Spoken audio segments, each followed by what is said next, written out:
오늘 나와 율법과 은혜에 대해서 말씀을 나누도록 하겠습니다.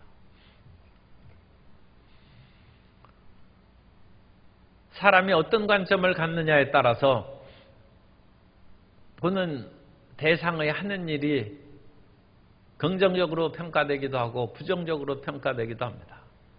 옛날에는 시어머니가 며느리를 별로 좋아하지 않는 때가 있었어요. 그래서 며느리가 하는 일은 다 고깝게 보이고 부족하게 보이고 마음에 안 들어요. 그런데 똑같은 일을 딸이 하면 다 이뻐. 그냥 모든 것이 마음에 들어. 그리고 잘못한 것이 있어도 저러니까 내가 품어주고 사랑해 주지. 오히려 마음이 더 너그러워지는 것입니다. 우리 삶이 어떤 관점을 갖느냐에 따라서 인생이 달라지는 것입니다. 우리가 하나님과의 관계에 있어서 가장 중요한 거침돌이 되는 것이 율법입니다.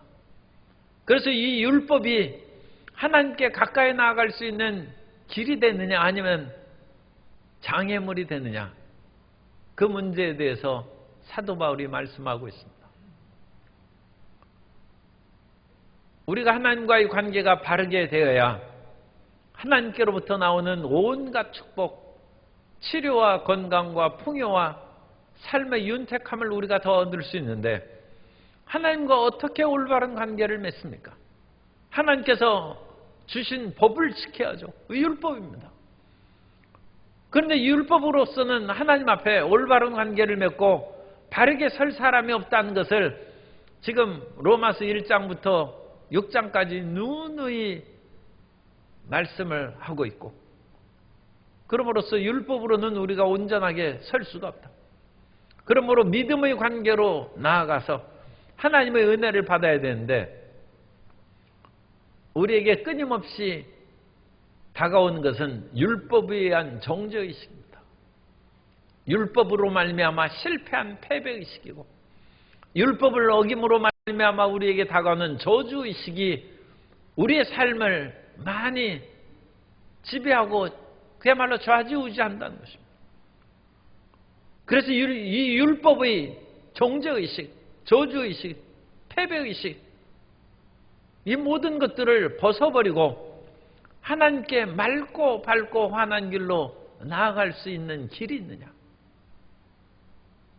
그것은 우리가 율법에 대해서 죽는 것이라고 말씀하고 있습니다. 왜냐하면 율법은 하나님께 나아가게 하는 몽학선생이지 율법을 통하여 의롭다함을 얻을 수 있는 길이 아니기 때문에 이제 새 시대가 됐으니까 율법에 대해서 죽고 율법에 대해서 자유함을 얻으라는 것이 오늘 본문의 중요한 가르침입니다.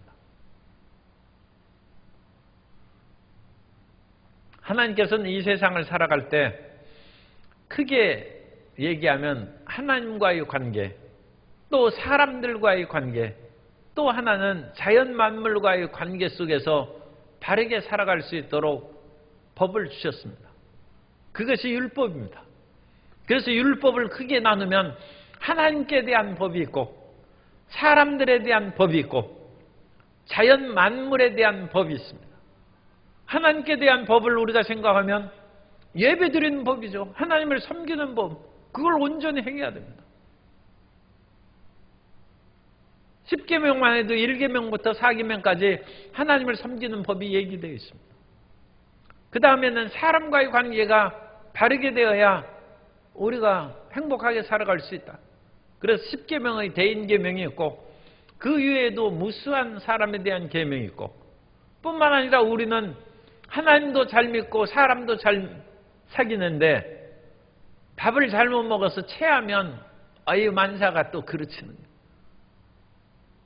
먹는 문제, 생활의 문제, 다른 모든 만물과 물질 세계와의 올바른 관계를 우리가 맺어야 되는데, 그래서 음식을 골라서 먹고 절제해서 먹어야죠. 그렇게 되면 평화, 기쁨이 있다는 거죠. 그런데 이 율법이 613가지나 돼. 그래서 245가지는 반드시 그대로 행하라는 긍정적인 말씀이 248가지고 이것을 하면 안 된다는 금지 명령이 365가지입니다. 그래서 248가지 365 두 개를 더하면 613가지 그런 율법이 있는데 그 율법을 통해서 결국 깨닫는 것은 정죄의식입니다. 난 율법 못 지킨다. 그 모든 것을 행하기에는 나는 심히 부족하다는 것입니다. 그래서 이 율법은 우리에게 잘못한 것을 가르쳐주는 그와 같은 역할을 한다는 것입니다. 로마서 7장 13절에 보면 그런즉 선한 것이 내게 사망이 되었느냐? 그럴 수 없느니라. 오직 죄가 죄로 드러나기 위하여 선한 그것으로 말미암아 나를 죽게 만들었으니 이는 계명으로 말미암아 죄로 심히 죄되게 하려 함이라.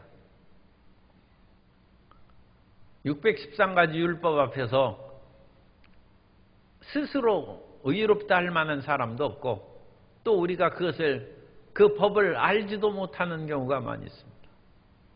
그럼으로써 율법으로 하나님 앞에 바른 관계를 맺을 수 없을 뿐만 아니라 그것을 알아가면 알아갈수록 우리로 절망하게 하고 낙심하게 하고 이것으로 인하여 나는 죽었구나.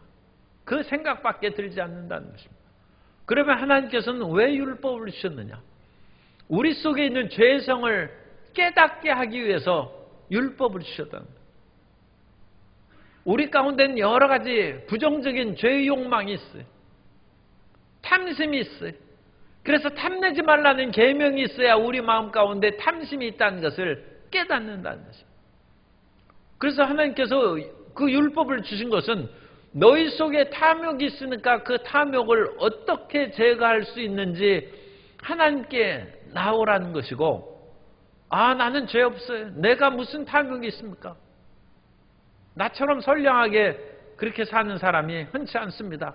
그런 자만을 가진 사람에게 율법을 그야말로 무수하게 613가지를 그런 집중 사격하면 오호라 나는 곤고한 사람이로다.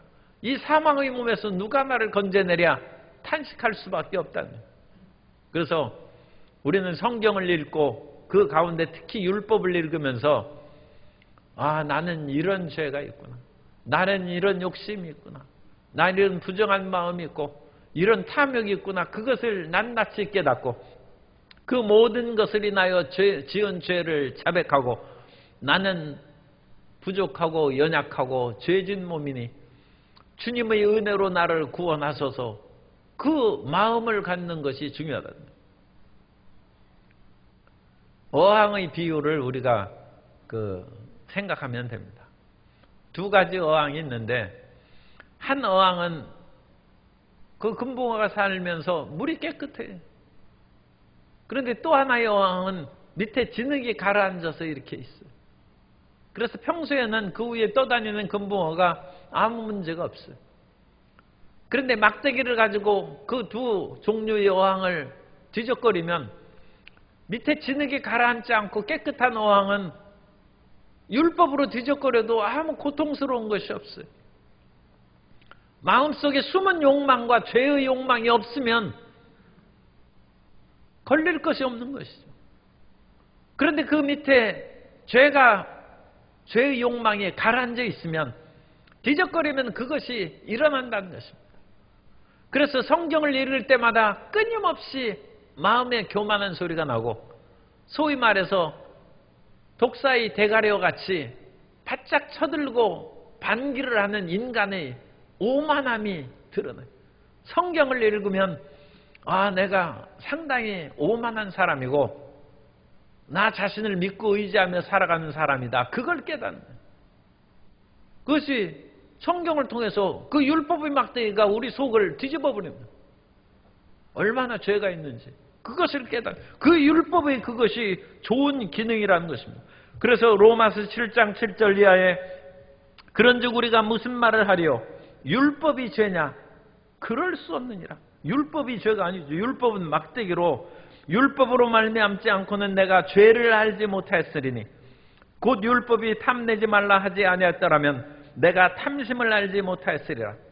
그러나 죄가 기회를 타서 계명으로 말미암아 내 속에서 온갖 탐심을 이루었나니 이는 율법이 없으면 죄가 죽은 것입니다. 그래서 율법을 긍정적으로 볼 수 있는 것은 율법을 읽으면서 나의 죄를 깨닫고 나의 탐욕을 깨닫고 나의 숨은 욕망을 깨닫고 그것으로 하나님을 의지하고 회개할 수 있는 그 길로 나아간다는 것입니다. 뿐만 아니라 율법은 결국 하나님의 심판 아래 우리를 놓게 만드는 것입니다. 이와 같이 우리가 온갖 욕망이 가득하고 그 욕망으로 말미암아 죄를 지으니까 결국은 하나님 앞에 바르게 설 수 없고 심판을 받을 수밖에 없다는 것입니다. 로마서 3장 23절에 모든 사람이 죄를 범하였음에 하나님의 영광에 이르지 못하더니 모든 사람이 다 죄 아래 있고 로마서 3장 19절에 말씀합니다. 우리가 알거니와 무릇 율법이 말한 바는 율법 아래에 있는 자들에게 말하는 것이니 이는 모든 입을 막고 온 세상으로 하나님의 심판 아래에 있게 하려 함이라. 그래서 온 세상이 다 죄악 가운데 놓여 있고 죄를 지었으니까 심판을 받도록 다 되어 있는 거죠. 그러니까 모든 사람이 죽는 것은 그건 뭐 당연한 것입니다. 그리고 그 죽는 가운데서 우리가 하나님의 은혜를 받음으로써 구원받는 것은 그야말로 하나님께서 은혜를 주시는 것이고 선택하는 것이죠. 그러므로 사람이 죽는 그 자체에 대해서 하나님이 어찌 이리 무정하신가 그렇게 얘기할 수는 없습니다. 왜냐하면 모든 사람은 다 죄로 죽게 되어 있는 것이 그게 인류 모든 사람들이 범죄고 인간의 실상이라. 그리고 예수님을 믿으면 죄사함을 받고 구원을 받는 것은 그건 은혜죠. 죽음에서 건지니까. 그러니까 하나님께서 왜 믿는 사람만 건지고 안 믿는 사람은 지옥에 던지시고 심판하시는가 그렇게 얘기하면 안 되죠. 모든 사람은 다 죽는 것이 다 인간의 갈 길이라는 것입니다. 그러나 그 가운데서 믿음을 가진 사람은 저주에서 벗어날 것이고 정죄의식에서 벗어날 것이고 구원을 얻고 생명을 얻는 것이므로 하나님은 은혜로우신 것이고 우리에게 그와 같이 잘못을 깨닫고 천부의 의지 없어서 하나님께 나아갑니다 하고 가르쳐주는 선생이 율법이라. 그러니까 율법 자체로는 우리에게 구원을 줄 수는 없어도 율법이 아니고는 우리가 예수 그리스도의 은혜로 못 나간다는 거죠. 왜냐하면 율법이 우리 속에 있는 죄성을 깨닫게 하고 내가 죄인이라는 것을 깨달아야 죄 사함을 받으러 나아가지. 내가 죄인이라는 것을 알지도 못하는데 예수님이 십자가에서 나의 죄를 위하여 죽으셨다. 그 의미가 없죠. 내가 죄인이 아니라는데 예수님이 왜 나를 위하여 죽습니까? 우리가 죄인인 것을 자각할 때 나를 위하여 죽으신 예수님이 고맙고 감사한 것이지 나는 죄가 없다고 하는데 예수님이 왜 돌아가십니까? 그 사람은 예수님이 십자가에 죽으신 것이 아무 의미가 없는 것이죠. 그런데 내가 죄가 없다고 하는 것이 그것은 마음이 굳어졌고 깨닫지 못하는 것이고 그 속에 가라앉은 욕망을 전혀 알지 못하는 무지한 상태에 불과합니다. 그러지 어찌 죄 없는 사람이 있겠습니까? 모든 사람이 다 죄를 짓고 그 속에 살아갔는데 그러므로 그 사람들에게 할 수 없이 율법을 자꾸 얘기해 줘야 돼. 십계명을 얘기해 주고 다양한 법을 얘기해 줘야 돼. 그것을 듣고 회개하기 위해서 자기 죄를 자각하고 살 길이 없냐고 물어보게 하기 위해서 아니 이것으로 인하여 내가 도저히 살 수가 없는데 하나님이 율법을 주셨으면 나에게 고칠 길도 또한 주시지 않았을까 그것을 궁금하게 여기고 그 길을 찾게 하기 위해서 그 율법이 필요하다. 그 율법은 그러니까 선한 것입니다. 그래서 율법은 우리에게 하나님께 나아오는 올바른 것을 가르친다는 것입니다. 두 번째로, 그러면 그 율법과 나는 어떤 관계가 있는지, 나와 율법에 대해서 보면 이것이 오늘 우리의 7장 첫 부분에 있는 부부의 비유입니다. 이것도 이제 남녀 평등 시대에는 지금 여자가 남편이 죽으면 뭐 재혼할 수 있다 그렇게 얘기했는데, 반대로도 그렇게 생각하니까 그 여성 동지 여러분은 너무 인권 평등에 대해서 불평등하다고 생각하지 마시고, 이건 고대의 가부장적 사회에서 당연하게 여기던 것이니까 그렇게 이제 설명하고 있습니다. 그래서 부부가 있는데 남편이 지금 살아있는데 다른 남자에게 가서 그와 같이 사랑을 하고 그러면 그건 음료라는 것이죠. 고대 세계는 그건 돌에 맞아 죽는 것입니다. 그런데 남편이 죽었어요. 그러면 그 부인은 얼마든지 다른 남자하고 사귈 수 있고 재혼할 수 있다는 것입니다. 문제가 전혀 되지 않는다는 것이죠. 고대 세계에선 아내가 죽으면 남편이 금방 새 아내 얻으면 돼요. 새 장. 왜냐하면 경제력을 남편이 가지고 있기 때문에. 그런데 만일 경제력을 아내가 가지고 있는데 아내가 죽으면 남편이 통곡하면서 내이 어찌 살고 그렇게 하겠죠. 그런데 옛날에는 이제 경제력을 남편이 가지고 있으니까 남편이 죽으면 아내가 그야말로 남편 별로 마음에 안 든다 할지라도 먹고 살 길이 막막해지니까 이제 통곡하고 우는 거예요. 그런데 경제력을 남편이 가지고 있을 때 아내가 죽으면 이거 새 장가 들면 되니까 문제가 안 돼. 그래 너무 좋아가지고 아내가 죽은 듯 촛불을 켜놓는데 웃어서 촛불을 못 끈다는 거예요. 웃음이 나와가지고. 그래가지고 요즘에 촛불 안 켜놓고 그와 같이 그 장례 치르는 것이 얼마나 다행인지 몰라요. 그런데 율법과 우리가 그와 같은 관계랍니다.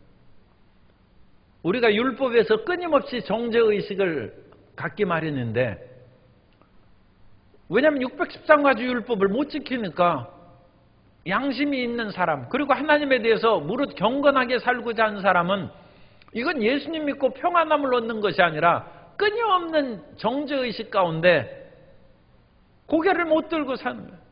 율법의 조항을 100개 아는 사람은 고개를 조금 숙이고 200개 아는 사람은 더 숙이고 613가지 아는 사람은 감히 하늘을 우러러 볼 수 없어요. 정죄의식. 내가 못 지키니까. 그런데 이제 그렇게 살 필요가 없다는 거죠. 왜냐하면 율법에 대해서 난 죽었다는 거예요. 죽었으니까 나에게 정죄의식이 없어지는 거죠. 율법이 없는데 우리 죄를 지적할 것이 없고. 그래서 자유함을 얻고 마음대로 살아갈 수 있는데, 그렇다고 해서 마음대로 살아가는 거하고는 이제 자기 방종하고는 좀 차이가 있습니다. 어쨌든 율법하고는 상관없이 우리가 살아갈 수 있게 되었어요. 그래서 율법은 그야말로 엄한 남편이나 엄한 아버지와 같은 그런 역할을 했어요. 그래서 이 율법의 그런 엄격하고 무서운 법으로 자기의 아내와 자식들을 딱 다스리고 이끌어가는 그런 남편과 아버지는 무섭게만 했지 실제로 자식들은 못 고친다. 아내나 자식들이 두려워 떨리기만 하지 그 아버지가 안 보이는 데서는 잘못해서 벗어나지 않고 여전히 죄를 짓는다. 그것은 파리를 잡는데 그야말로 파리를 죽이는 그 독약 한 그릇보다는 한 방울의 꿀이 파리를 더 많이 잡는다는 속담이 있어요. 사람이 율법으로 정죄하고 엄한 남편이 아내 보고 이거 잘못한다고 아무리 그와 같이 좀 간섭을 하고 핀잔을 줘도 개선이 안 되고, 자녀에게 그것을 자꾸 얘기하고 그러면 자녀가 처음에는 주눅이 들어서 그렇게 하다가 나중에는 주눅이 너무 들면 사람이 바보가 되고, 주눅이 안 들면 집을 뛰쳐나가니까 이 교육이 안 되는 것이죠. 그래서 가정에서 무조건 엄하게 율법을 지키게 하는 것은 율법이 우리를 정죄하는 것과 똑같은 그런 역효과를 내는 것입니다. 그 대신에 칭찬과 사랑으로 가정을 돌보고 이끌어 나아가면 그 칭찬과 사랑으로 인하여 아내가 더 잘 해주는 것이고 자녀들이 더 올바르게 사는 것입니다. 요즘에는 이제 그런 동물원에서 돌고래 수요라든지 그런 것을 하는 것도 이제 마음대로 못해요. 왜냐하면 동물 학대에 지금 걸리기 때문에. 그래서 그런 것들은 별로 안 본다 할지라도 가끔 TV 그런 거 보면 우리나라 그 동해안에라든지 세계의 여러 곳에서 또 그리스의 그 지중해에서도 그런 돌고래가 이렇게 뛰어다니는 것을 볼 수 있어요. 그런데 우리가 자세히 보면 이 돌고래가 웃으면서 막 물속에서 솟구쳐서 그 사람들이 그 스쿠버 다이버들이나 그런 사람들이 있으면 그 주위를 뺑글뺑글 돌면서 이 돌고래가 그 웃는 얼굴을 보셨어요? 돌고래가 웃으면서 다녀요. 그래가지고 저는 그것을 보고 돌고래가 왜 웃을까? 그렇게 생각을 하면서 내린 결론은 원래 이제 고래는 일부 그 자연과학자에 의하면 말이 일종이 막 뛰어나다가 그 물을 보고 거기에서 멈췄어요. 그러다가 그 말이 비전을 갖는 거예요. 이 물속에도 끊임없이 달려갈 수 있는 길이 없을까? 그래서 일부 말들이 물속에 뛰어 들어갔어요.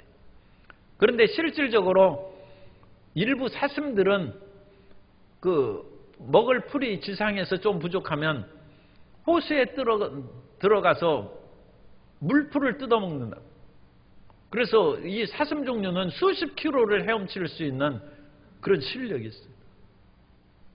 그리고 지금 지구온난화로 말미암아 북극의 그런 백곰이 살 데가 없는데 이 곰처럼 수영을 또 잘하는, 그 곰이 수영한다는 것은 참 우리가 의아하게 생각할 수도 있는데, 이 백곰이 수영해가지고 그 물속에서 살아가는 물개를 잡아먹는. 그래서 그 말 종류가 비전을 가지고 끊임없이 물속에 뛰어다니면서 헤엄치고 다니다가 고래처럼 지느러미가 생기고, 이 고래의 그 지느러미를 해부하면 말의 그런 그거하고 유사한 구조를 가지고 있다. 그래서 그 마음에 소원이 성취됐어요. 비전이 이루어졌어요. 그래가지고 돌고래가 웃으면서 헤엄치고 다닌다니까요. 그래서 돌고래는 항상 웃는 얼굴이에요. 사람에게 희망을 주고 꿈을 이루어주면 인생이 밝아지는 것이죠. 그러므로 율법으로 사람을 정죄하고 엄격하게 가정교육을 하고 자녀를 다그치는 것이 별로 효과가 없다는 얘기예요. 별로 효과가 없고, 더군다나 폭력은 폭력을 부름으로써 사람을 파멸시키는 것입니다. 일본의 소설가가 금요일 밤에 거울을 두 개를 마주 놓고 두 개 사이에 뛰어가는 귀신을 붙잡았어요. 그래가지고 그 귀신을 붙잡아서 묶어놓고 매일 직장에서 나오면 화풀이로 그 귀신을 막 두들겨 패고, 또 그 부인도 가정에 일을 할 때도 스트레스가 얼마나 많은지 몰라요. 그러면 귀신을 두들겨 패고, 그래가지고 폭력으로 스트레스를 풀었어요. 그런데 어느 날 귀신이 묶은 끈이 느슨해진 틈을 타서 도망갔어요. 그러자 그 부부가 와보니까 이 귀신이 도망갔네.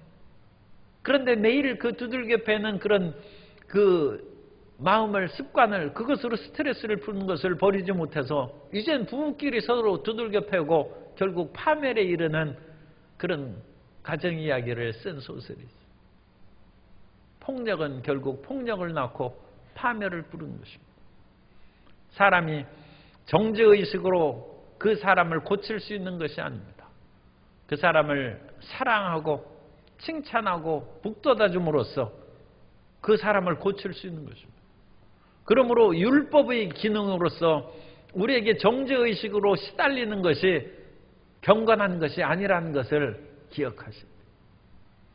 율법의 무거운 짐을 지고 얼굴에 세상의 모든 근심과 걱정을 가득 짊어지고 내가 가장 경건한 것처럼 생활하는 그 마음을 떨쳐버리고 맑고 밝고 돌고래처럼 항상 웃으면서 전진하는 하나님의 자녀들이 되고 크리스찬이 되어야 될 줄로 믿습니다. 그래서 우리 마음 가운데 이와 같이 정죄의식을 던져버리는 거예요. 왜냐하면 율법에 대해서 죽었으니까. 아니 죽은 율법이 우리에게 무슨 죄를 정하고 그거 아무 상관없죠. 율법 아무 상관없어요. 뿐만 아니라 율법이 우리에게 주는 모든 저주도 이제 필요 없어요. 하늘을 날아다니는 저주의 두루마리도 우리에게 상관없어요. 우리가 율법에 대해서 죽었는데 죽은 사람에게 무슨 저주가 있고 죽은 사람에게 무슨 감옥에 붙잡아갈 그 일이 있겠습니까? 율법의 저주의식에서 우리가 벗어납니다. 그런데 이 율법에 대해서 잘못된 세 가지 견해를 우리가 또한 생각을 해야 됩니다. 첫 번째 율법이 잘못된 견해는 율법주의입니다. 리걸리즘이라고 그러는데 우리가 율법주의 그런 잘못에서 우리가 벗어나야 됩니다. 그래서 이 리걸리즘은 율법을 지킴으로써 구원받을 수 있다는 것이 이제 율법주의입니다. 율법주의인데 이 율법주의는 율법을 못 지킨다고 했는데 우리가 어떻게 율법을 지키고 삽니까? 그러니까 리걸리즘이라고 하는 율법주의는 원래 우리가 지킬 수 없어요. 그 다음에 반율법주의가 있어요. 엔티노미니언이즘. 그래서 이 노모스가 법입니다. 그래서 엔티노미니언이즘은 반율법주의. 우리는 율법하고 상관없으니까 우리는 마음대로 살아간다는 방종의.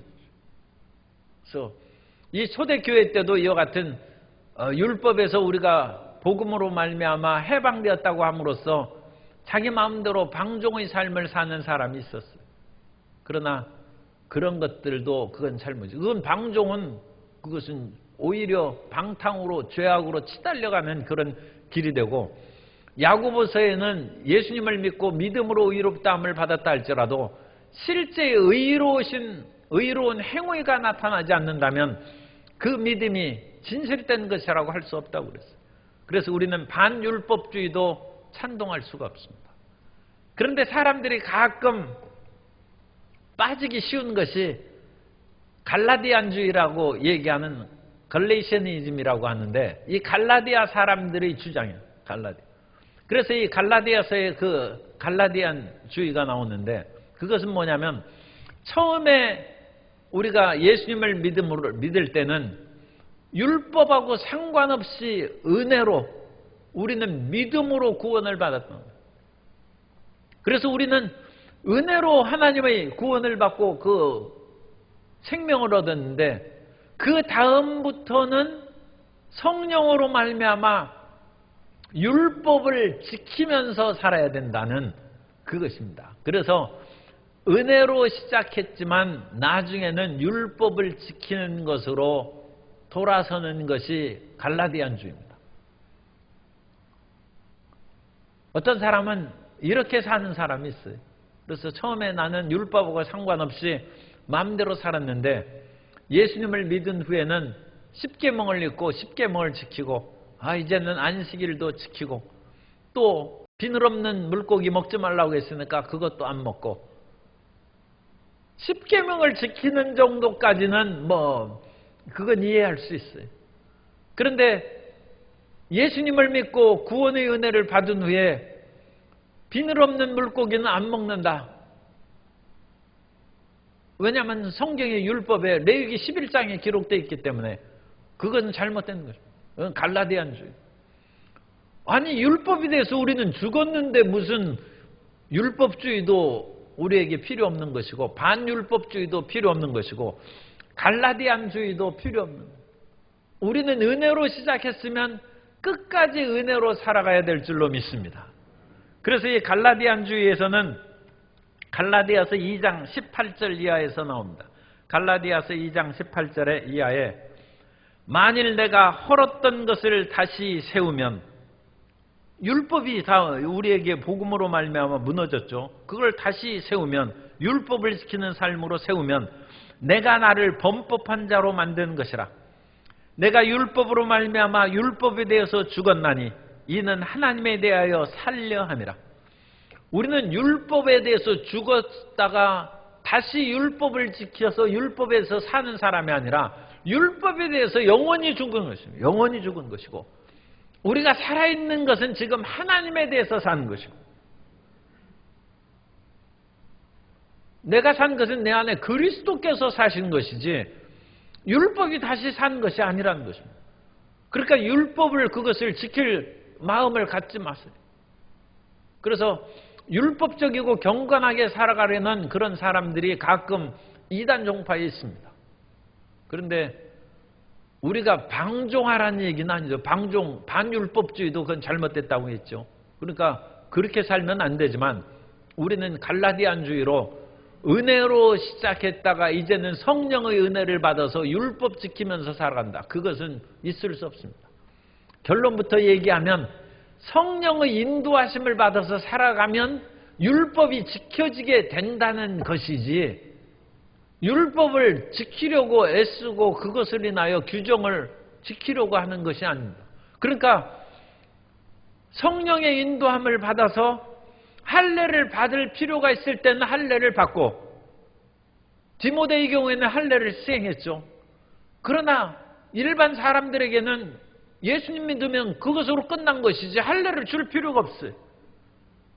왜냐하면 성령의 인도하심을 받아서 그 당시 상황에 따라서 이끌어가는 거예요. 그러니까 우리는 율법을 따라서 디모데에게 할례를 주는 그런 일이 있어서는 안 되고 성령의 인도하심을 받아서 그때는 율법적인 것을 지켰는데 다른 대부분의 경우에는 예수님 믿는다고 해서 할례 받는 사람은 없거든요. 그럴 필요가 없다. 우리는 성령의 인도하심을 받아서 비닐 없는 물고기도 먹고 그러니까 오징어도 먹고 뱀장어도 먹고 문제 없다는 것입니다. 그러나 성령께서 뱀장어는 너무 기름기가 많아가지고 콜레스테롤이 많고 그와 같이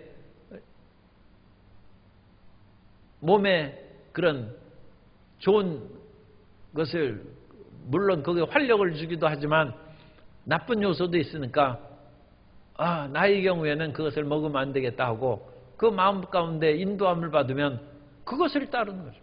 율법을 따라 지키는 것이 아니라 성령의 인도하심을 받아서 살아가는 거예요. 그 마음 자세로 우리가 살아가면 율법을 지키는 그런 셈이 될 뿐만 아니라 율법을 온전히 지킨다. 그러니까 우리가 안식일을 지키는 문제에 있어서도 우리가 예전에는 안식일이 무슨 상관이 있어요. 그런데 예수님을 믿은 후에는 안식일처럼 주일을 지키는 사람이 있어요. 저도 어렸을 때는 주일날에는 그 맛있는 호떡을 못 사 먹었어요. 돈 쓰지 말라고 그래가지고. 아니 주일날 교회 앞에서 호떡 장수하는 그 사람도 먹고 살아야죠. 그러니까 호떡을 사줘야지. 그런데 그 사람이 왜 주일날 그렇게 꼭 호떡 장수 하는 사람이 많으니까 호떡 장수를 하는 것이. 그러니까 그분은 꼭 예수님을 믿고 그와 같이 일부 예배라도 드리고 호떡 장수를 하면 좋을 텐데 그걸 안 하면 이제 좀 문제가 되겠죠. 그러나 율법처럼 주의를 지키는 것은 하나님의 뜻이 아니다. 그러므로 율법처럼 주의를 지켜서 여행도 못 가고, 옛날 고신 측에서는 그 교단에 문제가 있어서 분쟁이 있을 때 부산에서 기차를 타고 서울에 올라왔어요. 그건 주일이었어요. 그래가지고 주일을 범한 당신들이 이 교단의 비리에 대해서 왈가왈부할 수 있느냐 해가지고 그것이 큰 사건이 된 적도 있었어요. 그것은 올바른 일을 위해서는 주일날 기차 탈 수 있는 것이죠. 그런데 그것을 안식일처럼 정죄하는 것은 그거 올바르지 않아요. 왜 율법으로 돌아갑니까? 그건 갈라디안주의예요. 갈라디안. 은혜로 시작했다가 율법으로 끝나는 갈라디안주의로 우리가 돌아가면 안 된다. 이것은 상당히 이제 미묘한 문제가 되는데, 우리 모든 성도님들은 이 문제에 있어서도 성숙한 크리스찬으로 더 성장하고 발전하여, 오늘날 필요한 것은 어린아이 크리스찬들이 많이 있는 그것도 중요하지만 성숙한 크리스찬이 있어요. 어른 그리스도인이 있어야 돼요. 그래서 정말로 복음의 자유함을 얻고, 그 복음의 자유함으로 살아가는데도 불구하고 율법을 온전케 하고 덕을 세우는 그런 성숙한 크리스찬들이 많이 있게 되시기를 주님의 이름으로 축복합니다. 그것은 단순한 그 조항을 지키는 그와 같은 하급 단계가 아니라 상황에 따라서 하나님께 영광이 되고 사람들에게 덕이 되는 그 올바른 단계로 그걸 지키는. 그래서 어느 때에는 그 문제가 성경에 많이 나오죠. 고기를 파는 사람에게 이 고기 어디에서 났느냐? 이 고기는 고대 세계에서 우상의 신전에서, 왜냐하면 고대 세계에도 살아있는 짐승을 잡는 것은 꺼림칙한 것이죠. 이 짐승이 이게 소를 잡았는데 황소귀신이 나타나가지고 밤에 자기를 짓밟고 그러면 어떡하겠어요? 그러니까 신전에서 잡는 거예요. 그래서 우상의 제물에, 그럼 소고기 먹지 말아야지. 그런데 믿음이 강한 사람은 그게 무슨 헛된 생각이냐 해서, 믿음이 강한 사람은 고기를 먹고, 믿음이 약해서 꿈에 소가 나와가지고 또 자기 쫓아오면 어떡할까 싶은, 믿음이 약하면 채소를 먹느니라. 그러나 결국은 채소를 먹건 고기를 먹건 그건 상관없이 그리스도께서 우리에게 자유를 주셨은즉 다시는 율법의 멍에를 짊어지지 말고, 우리는 율법에 대해서 죽었다고 하면 끝까지 죽은 것이지, 그것이 예수님 믿은 후에 다시 살아나는 그런 삶이 되어서는 안 된다는 것입니다. 그 말씀을 주님께서 우리에게 가르쳐주고, 따라서 우리는 이 모든 것을 수행할 때 정죄의식과 저주의식에서 벗어나서 우리 마음 가운데 평안함을 얻는다는 것입니다. 갈라디아서 3장 10절에 보면, 무릇 율법 행위에 속한 자들은 저주 아래에 있나니 기록된 바 누구든지 율법책에 기록된 대로 모든 일을 항상, 이거 참 어렵죠. 그죠? 모든 일을 항상 행하지 아니하는 자는 저주 아래에 있는 자라 하였습니다. 모든 사람이 저주 아래에 있죠. 모든 일을 항상 어떻게 합니까? 그러므로 우리는 율법에서 죽고 거기에서 벗어나 자유함을 얻고 살아가야 됩니다. 그것이 그리스도 예수 안에서 우리에게 주신 축복입니다. 그러므로 우리는 은혜와 율법에 대해서 이제 우리가 온전한 마음을 가지고 살아야 되는데, 주님께서는 우리에게 오늘날 은혜의 시대에 살게 하십니다. 사실은 이제 기독교의 세대주의 종파에서 이것을 시대 구분을 했어요. 그래서 세대주의라는 그런 그것도 복음적인 그런 교단에 속합니다만, 그 세대주의 종말론이 한국에 많이 퍼졌고, 그런데 그 세대주의 구원론이 약간 문제가 있어서 정통 교단에서는 크게 그것을 존경하거나 그 교리를 많이 사용하지는 않습니다. 그러나 어쨌든 이 세대주의에서 크게 세 시대로 나눴어요. 하나는 구약 시대, 하나님 예수님 시대, 하나님 성령 시대. 그래서 구약 시대는 성부의 시대. 그래서 성부께서 율법을 주셨어요. 그래서 그 시대는 율법 시대. 율법으로 지키고 율법으로 산다는 것입니다. 그리고 예수님께서 오셔서는 예수님은 은혜의 시대. 그래서 신약 시대죠. 신약 시대는 예수님의 시대고 은혜로 사는 것이고, 오늘날은 성령의 시대. 오늘날은 무엇으로 사느냐? 은혜로 살지만 성령으로 산다. 성령으로. 오늘날 우리가 이 세상을 살아갈 때는 이제는 구약시대의 율법으로 살아가는 것도 아니고 우리는 성령으로 말미암아 살아가는 시대고, 성령의 인도하심을 받아 살아가는 사람은 무릇 하나님의 영으로 인도함을 받는 자들이 하나님의 아들이라고, 하나님의 자녀라고 이제 번역하는 것이 더 좋죠. 원문에는 티어스 아들로 되어 있어요. 그러나 우리가 이제 오늘날 시대에 그걸 견주어서 해석하면 그 하나님의 영으로 인도함을 받는 사람들이 하나님의 아들, 딸들이라. 따라서 나는 율법에 대해서 죽고 성령을 따라 삽니다. 그렇게 하면 되는 거예요.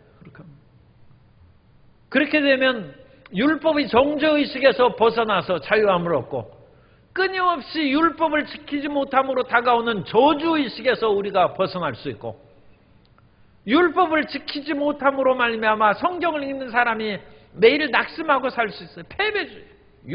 죄에 대해서 패배했다는 거예요. 세상 사업에서 지금 패배하고 동계올림픽에서 패배했다는 패배주의가 아니라 죄와의 싸움에서 율법의 그와 같은 조항에서 실패한 패배주의에 샀는데, 우리는 정죄의식과 그런 패배의식, 저주의식에서 벗어나서 나는 성령의 인도하심을 받아 산다. 그래서 나는 믿음으로 산다. 그러므로 성령님의 그 인도하심과 음성이 있으면 그것은 절대 순종해야 돼요. 성령께서 우리에게 말씀하셨는데도 우리가 가끔 그거 어깁니다.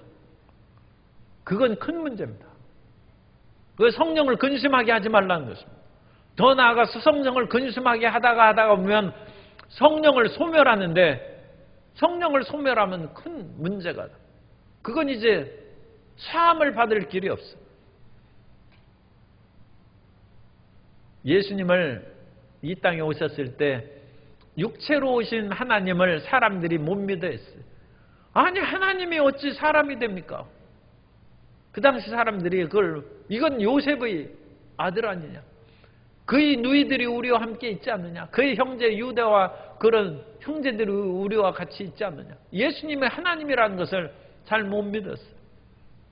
그러나 예수님께서는 그들의 그런 잘못된 태도와 말을 용서하셨어요.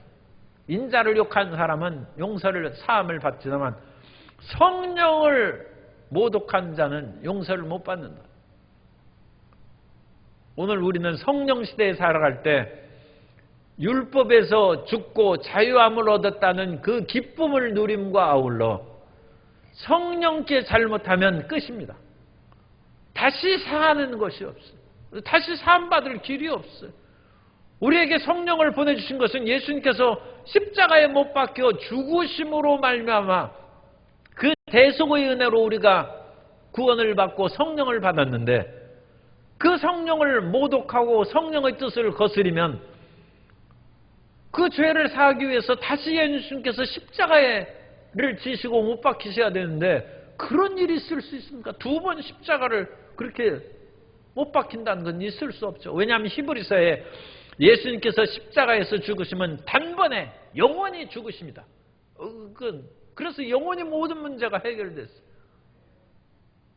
그러므로 다시 십자가에 달리시는 것은 없고, 따라서 한 번에 영원히 이루신 예수님의 은혜로 주신 성령을 절대 순종하고 살아가는 저와 여러분 되시기를 예수님 이름으로 축원합니다.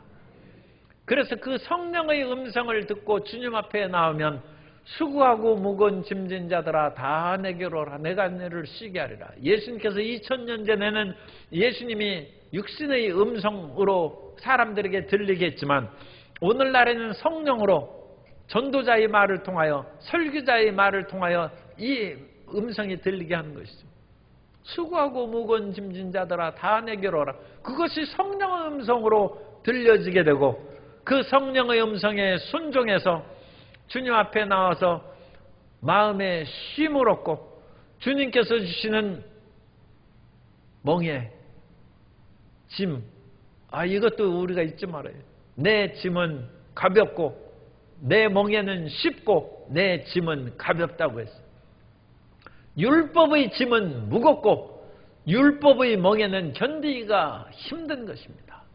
그러나 예수님께서 우리를 초청하사 부르시는 성령의 멍에는 쉽고 그 짐은 가벼움으로 넉넉히 우리가 그 길을 걸어가게 될 줄로 믿습니다.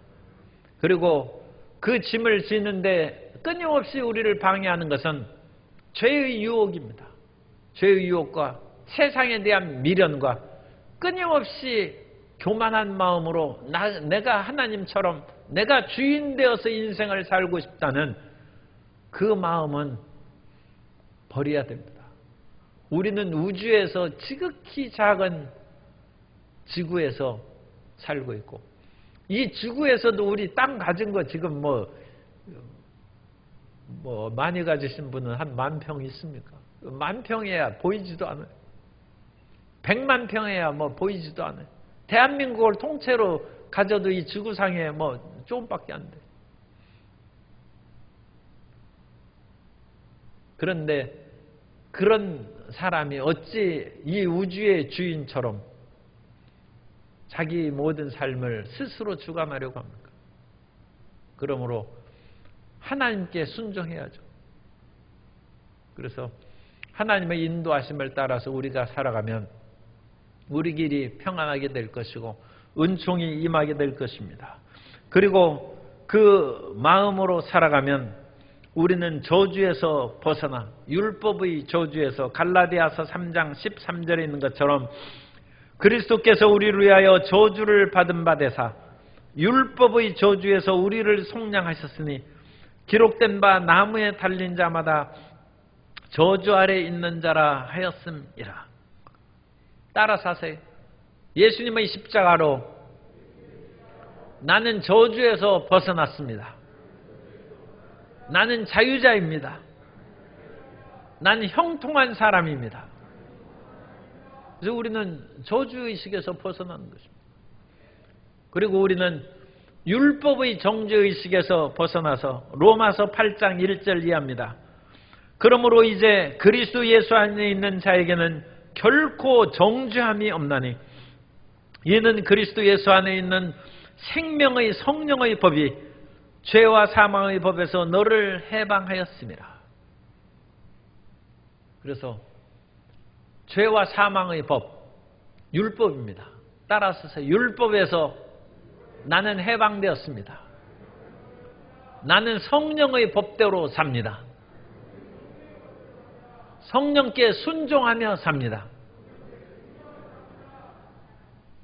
그 마음을 가지면 우리 안에 처음 기적적으로 은혜를 베풀어 주셔서 구원의 길로 인도하신 하나님께서 그리스도 예수의 날까지 끝까지 은혜로 우리를 인도하여 주실 줄 믿습니다. 우리는 은혜로 쭉 가는 것입니다.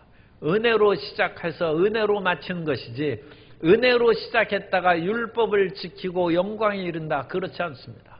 우리는 은혜로 구원받았고 오늘도 은혜로 살고 마지막도 은혜로 살아가게 될 줄로 믿습니다. 빌립보서 1장 6절을 우리 다 같이 읽습니다. 빌립보서 1장 6절 너희 안에서 착한 일을 시작하신 이가 그리스도 예수의 날까지 이루실 줄을 우리는 확신하노라. 주님께서는 우리를 끝까지 인도하여 주셔서 우리의 구원이 의롭담을 칭의를 받고 거룩하게 사는 성화의 길을 이끌어 주시고 마지막 영화로운 단계에 이르기까지 그것이 그리스도 예수의 날까지 우리를 반드시 이끌어 줄 은혜의 예수님입니다. 그 일이 반드시 이루어질 줄 우리는 확신하는 것입니다. 앞으로 율법에 대해서 자유함을 얻고 율법의 정죄의식과 저주의식과 패배의식에서 벗어나서 성령의 인도하심에 순종함으로써 열매 맺는 크리스찬 되시기를 예수님 이름으로 축원합니다.